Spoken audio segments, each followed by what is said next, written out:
చూస్ country delight, live better. ఇప్పుడే country delight యాప్ని download చేసుకోండి. నమస్తే, వెల్కమ్ టు సుమన్ టీవీ. ఏపీని స్క్రబ్ టైఫస్ వ్యాధి కలవర పెడుతోంది. రోజు రోజుకి కేసుల సంఖ్య పెరుగుతూ ఉంది. ఇప్పటి వరకు 8 మంది ఆంధ్రప్రదేశ్లో ఈ స్క్రబ్ టైఫస్తో చనిపోయారంటే పరిస్థితి ఏ విధంగా ఉందో అర్థం చేసుకోవచ్చు. ఒక్క గుంటూరులోనే 3 చనిపోయారు. రాష్ట్ర వ్యాప్తంగా ప్రతి జిల్లాలో కూడా కేసుల సంఖ్య పెరుగుతుంది. చిత్తూరు, కాకినాడ, తిరుపతి, ప్రకాశం ఇలా ప్రతి జిల్లాలో కూడా కేసుల సంఖ్య పెరుగుతుండటంతో ప్రజల్లో ఒక భయాందోళన అనేది కనిపిస్తోంది.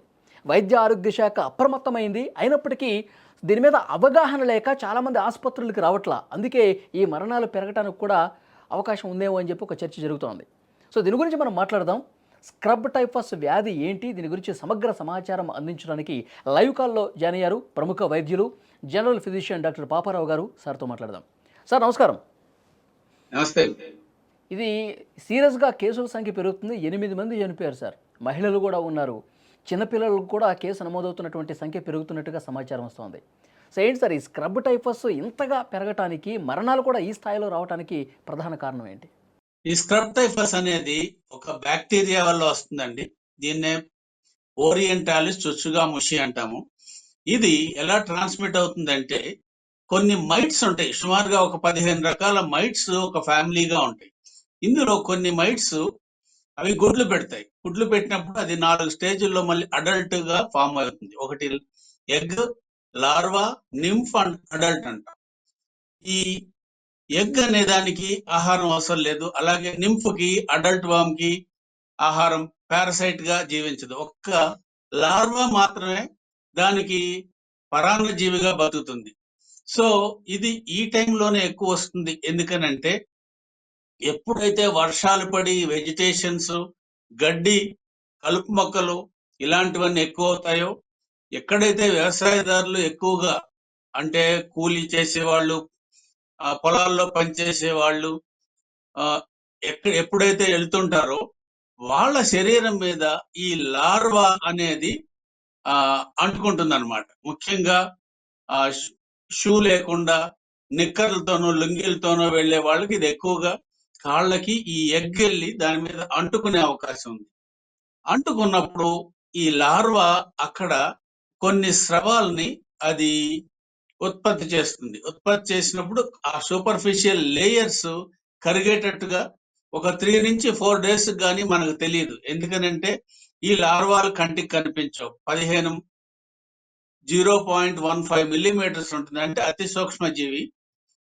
ఈ లార్వా శరీరం మీద ప్రవేశించి అక్కడ ఉన్న లోకల్ ఏదైతే టిష్యూస్ ఉన్నాయో ఆ కణజాలం మీద తన స్రవాల్ని అక్కడ రిలీజ్ చేయటం ద్వారా అక్కడ ఉన్న ఒక ఇరిటేషన్ గా ఫామ్ అయ్యి దాని నుంచి అది ఆహారం గ్రహిస్తుంది. అప్పుడు ఎక్కడైతే ఇరిటేషన్ ఉందో అది దానిలో నుంచి ఈ చుచ్చుగాముషి అనే బ్యాక్టీరియా శరీరంలోకి ప్రవేశించి 5 నుంచి 18 రోజులు 19 రోజుల్లో ఇది డిసీజ్ కలుగు చేసే అవకాశం ఉంటుంది. మెల్లిగా ఏ లార్వా ఏదైతే ఉందో అది అడల్ట్ గా అది నింపుగా మారుతుందో అక్కడి నుంచి ఫాల్ ఆఫ్ అయిపోయి అడల్ట్ అయిపోతుంది. అది ఇక మానవ శరీరం మీదకి రాదు. సో ఈ లార్వా మాత్రమే ఉన్న బ్యాక్టీరియా శరీరంలో ప్రవేశిస్తుంది. ఒకసారి ప్రవేశించిన తర్వాత ఇది బ్యాక్టీరియా శరీరంలో బాగా తన సంతతిని పెంచుకొని ఇది శరీరం మొత్తం వ్యాపించి డిసీజ్ కలుగు చేసే అవకాశం ఉంది. ఇలాగ చాలా వ్యాపించడానికి ప్రధానమైనటువంటి అవయవాలను కూడా డ్యామేజ్ చేస్తుంది. అందుకే మరణాలు జరుగుతున్నాయని చెప్పి అంటున్నారు సార్. నిజమేనా? అవునండి. అంటే ఇది శరీరం అంతా పాకిన తర్వాత దానికి కొన్ని అవయవాల మీద దానికి ఒక ప్రిడిలిక్షన్ ఉంటుంది. అంటే స్పెషల్ ఎఫెక్షన్ ఉంటుంది. వెళ్ళి ఆ అవయవాల మీద అది పనిచేసినట్లయితే ముఖ్యంగా బ్రెయిన్ ఎన్సెఫలైటిస్, మెనింజైటిస్ అంటాం. అలాగే హార్ట్ మీద పనిచేయచ్చు. మైకార్డైటిస్, కార్డియోమయోపతి లాంటివి రావచ్చు. ఇలా శరీరం అంతా పాకినప్పుడు ఒక్కొక్కసారి మల్టీ ఆర్గాన్ డిస్ఫంక్షన్ సిండ్రోమ్ అంటాం. అంటే లివర్, కిడ్నీస్ ఇవన్నీ కూడా ఎఫెక్ట్ అయ్యే అవకాశం ఉంది. ఇలాంటి ఎఫెక్ట్ అయినప్పుడు తీవ్ర పరిణామాలు ఎదుర్కోవాల్సిన అవసరం ఉంటుంది. అలాగే మరణాల రేటు కూడా ఇలాంటి తీవ్రమైన వ్యాధి కలుగజేసినప్పుడు మరణాల రేటు కూడా ఎక్కువ ఉండే అవకాశం ఉంది. ముఖ్యంగా ఇది ఎక్కువ ఆల్రెడీ ఇమ్యూనో డెఫిషియన్సీ డిసీజెస్ కానీ, షుగర్ కానీ, హెచ్ఐవి కానీ, లేదా ఏదైనా క్యాన్సర్ కానీ, హార్ట్ డిసీజ్ కానీ కిడ్నీ డిసీజ్ కానీ ఇలా ఉన్న వాళ్ళలో ఈ చాలా తీవ్రంగా దాని ఎఫెక్ట్ చూపించే అవకాశం ఉంది. కుట్టింది ఏదో మచ్చలాగా ఉంటదని జెప్పేసి అంటా ఉన్నారు. దీన్ని ఎట్లా అదేనండి. గుర్తించాలి? అదే మనం అనుకున్నట్లు లార్వా ఎక్కడైతే శరీరం మీదకి వెళ్తుందో అక్కడ కొన్ని ద్రవాలను రిలీజ్ చేసి అక్కడి నుంచి అది ఆహారం తీసుకుంటుంది. ఆ ద్రవాల రిలీజ్ తో ఎక్కడైతే స్కిన్ మీద అది ఉంటుందో అక్కడ ఒక నల్లటి మచ్చ ఏర్పడే అవకాశం ఉంది. దీన్నే ఎస్కార్ అంటాం. ఈ ఎస్కార్ నుంచి మనం ఉన్నట్లయితే దీన్ని అనుమానించాలి, ఇది స్క్రబ్ టైఫస్ గా. లేకపోయినా అది ఫీవర్ ఉన్నట్లయితే ఒక ముఖ్యంగా ఎండమిక్ ఏరియాస్ లో ఇప్పుడు చిత్తూరు, కాకినాడ ఇలాంటి ఏరియాస్ లో చాలా ఎక్కువగా ఉంది. ఎక్కువగా ఉన్నప్పుడు అలాంటి ఏ ఫీవర్ అయినా సరే ఇది స్క్రబ్ టైఫస్ అవుతుందేమో అని మనం ముందుగానే జాగ్రత్త పడాలి. దీని సిమ్టమ్స్ సార్ ఎన్ని రోజులు వచ్చినా తగ్గకపోతే దాన్ని స్క్రబ్ టైఫస్ అంటాం. ఎప్పుడైతే ఎండమిక్ గా డిసీజ్ ఉండి మరణాల రేట్ ఎక్కువగా ఉంటుందో ఫస్ట్ 1-2 రోజుల్లోనే జాగ్రత్త పడటం అనేది చాలా ముఖ్యం అండి. ఎందుకనంటే ఎండమిక్ ఏరియాస్ లో ఈ యొక్క పరాన్నజీవి ఈ బ్యాక్టీరియా యొక్క ఎఫెక్ట్ చాలా తీవ్రంగా ఉంటుంది. ఇంతకు ముందు ఇది అక్కడ లేదు కాబట్టి ఎవరికి దానికి ఇమ్యూనిటీ కూడా ఉండదు. దాన్ని ఎలా గుర్తించాలి, ఎలా ట్రీట్ చేయాలి అనే అవగాహన కూడా తక్కువ ఉండి ఉండొచ్చు. ఇలాంటి సమయంలో అది తీవ్రమైన డిలే అయ్యే అవకాశం ఉంటుంది. డిలే అయిన సందర్భంగా ఇది మల్టీ ఆర్గాన్ ఫెయిల్యూర్, చాలా సివియర్ డిసీజ్ కలిగజేసే అవకాశం ఉంటుంది. మరణాల రేటు కూడా దాని వల్లే పెరిగే అవకాశం ఉంటుంది. కాబట్టి మనం 1-2 రోజుల్లోనే ఎక్కడైతే ఎండమిక్ ఏరియా, ఎక్కడైతే ఈ కేసులు ఎక్కువ వస్తున్నాయో అక్కడ పేషెంట్లు జాగ్రత్త పడాలి. అక్కడ ఉన్న వైద్యులు అట్లాగే ఈ హెల్త్ కేర్ సిస్టమ్ మొత్తం అలర్ట్ గా ఉండాల్సిన అవసరం ఉంది. సార్ ఒక జ్వరమేనా సార్ ఇంకేమన్నా లక్షణాలు ఉంటాయా?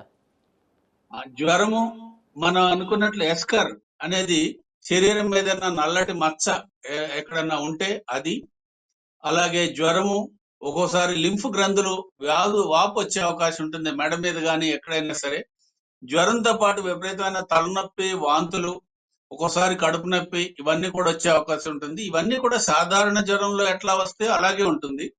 లింఫ్ గ్రంథులు కనుక వాపు వచ్చినట్లయితే ఇంకొంచెం అలర్ట్ గా ఉండాలి. అలాగే ఎస్కర్, ఈ నల్లటి మచ్చ కాళ్ళ మీద ఎక్కడన్నా ఉన్నట్లయితే మనం ఇంకొంచెం అలర్ట్ గా ఉండాల్సిన అవసరం ఉంది. ఇప్పుడు ముఖ్యంగా మందులన్నీ ఇమ్యూనో అందుబాటులోనే కాంప్రమైజ్డ్ ఉన్నాయా సార్? ఎవరున్నారో వాళ్ళు ఇంకా జాగ్రత్తగా ఉండాలి. సార్ ఇప్పుడు కిట్లు పరీక్షలు చేసేవి కావచ్చు, లేదంటే మందులు కావచ్చు అన్నీ అందుబాటులోనే ఉన్నాయా? మరణాల వరకు ఎందుకు వస్తున్నాయి అంటారు? మరణాల వరకు ఎందుకు వస్తుంది అన్నది మంచి ప్రశ్న అండి. ఎందుకంటే ఇది చాలా తేలిగ్గా ఇది ట్రీట్ చేయగలిగిన డిసీజు. డాక్సిసైక్లిన్ కానీ ఎజిత్రోమైసిన్ కానీ వెంటనే స్టార్ట్ చేసినట్లయితే మరణాల వరకు వెళ్ళే అవకాశం ఉండదు. కానీ ఒక చోట ఇది ఎక్కడో ఎవరికి వస్తుందో చూడండి. పల్లెటూరులో వ్యవసాయం చేసుకునే వాళ్ళకి, గడ్డిలో తిరిగే వాళ్ళకి, ప్యాంట్లు వేసుకోకుండా నిక్కర్లు వేసుకుని లుంగీలు కట్టుకునే వారికి అవగాహన లోపం ఉండే అవకాశం ఉంది. ముఖ్యంగా ఇదే అనిపిస్తుంది. ఎందుకంటే సైంటిఫిక్ గా ఇంతవరకు ఎందుకు ఇక్కడే మరణాల రేట్లు ఎక్కువగా ఉన్నాయి, ఎందుకు ఈ కేసుల సంఖ్య కూడా ఎక్కువగా ఉందని సైంటిఫిక్ గా ఇంత ప్రత్యేకమైన కారణం అంటూ ఇంతవరకు తెలియలేదు. అయితే ఈ వర్షాలు బాగా వచ్చి తగ్గిన తర్వాత వెజిటేషన్స్ అయి బాగా పెరిగి ఇన్ఫెక్టివిటీ రేటు పెరిగే అవకాశం ఉంది. దీనికంటే ముందు ఏదైతే ఈ చెర్రీ బగ్ అంటామో, ఏదైతే ఈ చిగ్గర్స్ అంటామో అవి ఈ బ్యాక్టీరియాతో ఇన్ఫెక్ట్ అయ్యే అవకాశం ఉంది. ఎక్కడైతే ఎక్కువ బ్యాక్టీరియా, ఎక్కువ మైట్స్ ఇన్ఫెక్ట్ అవుతాయో అక్కడ ఎక్కువ ఈ వ్యాధి కలుగజేసే అవకాశాలు కూడా న్యాచురల్ గా ఎక్కువ ఉంటాయి. ఎందుకంటే ప్రతి లార్వా కూడా అందులో దాని కడుపులో ఈ బ్యాక్టీరియా ఉన్నప్పుడు అది స్ప్రెడ్ చేసే అవకాశం ఎక్కువ ఉంటుంది. ఓకే. సార్ ఇది ఎవరికి ఎక్కువ ఎఫెక్ట్ కలిగించే అవకాశం ఉంది సార్? ఇది ముఖ్యంగా 20-35 సంవత్సరాల వారికి అండి. ఎందుకంటే 20-35 సంవత్సరాల వారు ఎక్కువగా బయటికి వెళ్తారు, ఎక్కువగా పని పాటలకి వాటికి వెళ్తారు, ఎక్కువగా పొలాల్లో పనిచేసే వాళ్ళు ఈ ఏజ్ గ్రూప్ వాళ్ళు ఎక్కువ ఉంటారు. ఇంతకీ రోగ నిరోధక శక్తి ఎక్కువ ఉంటుంది కదా సార్, వాళ్ళు కూడా తీవ్ర ప్రభావానికి గురవుతారంటారా? అయినా సరే ఇది కొత్తగా వచ్చిన బ్యాక్టీరియా కాబట్టి దీనికి వ్యాక్సిన్ ఏం లేదు. కాబట్టి రోగ నిరోధక శక్తి, స్పెసిఫిక్ ఇమ్యూనిటీ అనేది ఉండదు. ఎందుకంటే ఏదైనా వ్యాక్సిన్ ఉంటే స్పెసిఫిక్ గా దానికి రోగ నిరోధక శక్తి ఉంటుంది. ఇది కొత్తగా మొదటిసారి ఇన్ఫెక్షన్ వచ్చినట్లయితే వ్యాధి తీవ్రంగా కూడా వచ్చే అవకాశం ఉంటుంది. అయితే వీళ్ళ లోపల ఎలాంటి రోగ నిరోధక శక్తి ఉంది అనేది 20 నుంచి 35 వారికి రోగ నిరోధక శక్తి ఎక్కువగానే ఉండొచ్చు. కానీ ఎవరికైతే ఎక్కువ ఆహార లోపం ఉంటుందో, విటమిన్ లోపం ఉంటుందో, ఏదన్నా వ్యాధి ఉంటుందో, షుగరు, డయాబెటిస్ ఇలాంటివి ఏమన్నా ఉంటాయో వారికి మాత్రం తీవ్రంగా మరణాల వరకు వెళ్ళే అవకాశాలు కొంచెం ఎక్కువ మిగతా వారికన్నా. అయితే ఇన్ఫెక్షన్ రావటానికి మాత్రం సుమారుగా 1500 కేసులుంటే 8 మంది చనిపోవడం జరిగింది ఇప్పటి వరకు. కాబట్టి ఇన్ఫెక్షన్ రావటం మాత్రం ఎక్కువ మందికి వస్తుంది. సరైన టైంలో దాన్ని గుర్తించి టెస్ట్‌లున్నాయి. 5 రోజుల లోపు మనం గుర్తించలేకపోవచ్చు. ఆ తర్వాత గుర్తించడానికి చాలా టెస్ట్‌లున్నాయి ఇప్పుడు. ఎలైజా టెస్ట్, అలాగే పీసీఆర్ టెస్ట్ అని కూడా వచ్చినాయి. ఈ టెస్టులతో మనం తేలిగ్గా దాన్ని గుర్తించొచ్చు. గుర్తించి వెనువెంటనే ఈ ట్రీట్మెంట్ స్టార్ట్ చేసినట్లయితే, ఒకవేళ మనం టెస్టులు లేని పరిస్థితుల్లో డాక్సిసైక్లిన్ టాబ్లెట్‌ని ముందుగానే ఫీవర్ వచ్చిన వెంటనే స్టార్ట్ చేసినట్లయితే ఖచ్చితంగా ఇది అంత తీవ్రంగా వెళ్ళే అవకాశాలు తక్కువ ఉంటాయి. కాబట్టి కొంచెం అప్రమత్తంగా పేషెంట్లు, అటెండెంట్స్ అలాగే వైద్య సిబ్బంది కూడా అప్రమత్తంగా ఉండటం అనేది ఇక్కడ ముఖ్యమైన విషయం అండి.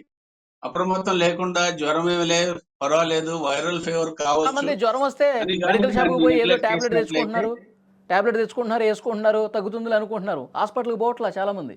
అదేనండి. అంటే ఓవర్ ద కౌంటర్ తెచ్చుకునే అవకాశాలు మన ఇండియాలో చాలా చోట్ల ఉంది. వాళ్ళకు కూడా నోటీసులు ఇచ్చినట్లయితే, అప్రమత్తం చేసినట్లయితే, మీరు ఇవ్వకండి, వైద్యుల దగ్గర పంపండి, లేదా ఇచ్చిన ఫలానా టాబ్లెట్లు ఏ జ్వరం వచ్చినా కూడా డాక్సిసైక్లిన్ లాంటివి ఇవ్వండి. ఎందుకంటే అది సేఫ్ టాబ్లెట్.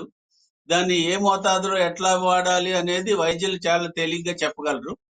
అలాగే ఎజిత్రోమైసిన్ ఇవన్నీ సాధారణంగా అందరికి తెలిసినవే. అయితే సాధ్యమైనంత త్వరగా దీన్ని స్టార్ట్ చేసినట్లయితే వేరే వేరే మందులు చాలా మంది ఇస్తారు. అమాక్సిసిలిన్ ఇస్తారు, రకరకాల ఎవరికి తోచింది వాళ్ళు ఇస్తారు ఓవర్ ద కౌంటర్. దీని వల్ల కూడా ప్రమాదాలకు గురయ్యే అవకాశం ఉంటుంది. సాధ్యమైనంత త్వరగా మందులు స్టార్ట్ చేయటం అనేది చాలా ముఖ్యం. ఓకే పాపారావు గారు, అది సార్ కూడా చెప్తుంది ఏంటంటే, ఎవరైనా సరే జ్వరం వచ్చి బాధపడుతూ ఉంటే కనుక వాళ్ళు నిర్లక్ష్యం చేయొద్దు, డాక్టర్ని సంప్రదించండి. స్క్రబ్ టైఫస్ టెస్ట్ చేస్తారు, అది నిజమైతే కనుక, నిర్ధారణ అయితే కనుక డాక్టరు మందులు ఇస్తారు, వెంటనే తగ్గిపోతుంది. మీరు నిర్లక్ష్యం చేస్తే ఇప్పుడు 8 మరణాల సంఖ్య పెరిగింది, ఇది ఇంకా పెరిగే అవకాశం ఉందని కూడా సమాచారం వస్తుంది. సో డెఫినెట్గా ఎవరు కూడా నిర్లక్ష్యం చేయొద్దని దీన్ని బట్టి అర్థమవుతుంది. చాలా మంచి ఇన్ఫర్మేషన్ ఇచ్చారు డాక్టర్ గారు. Thank you sir.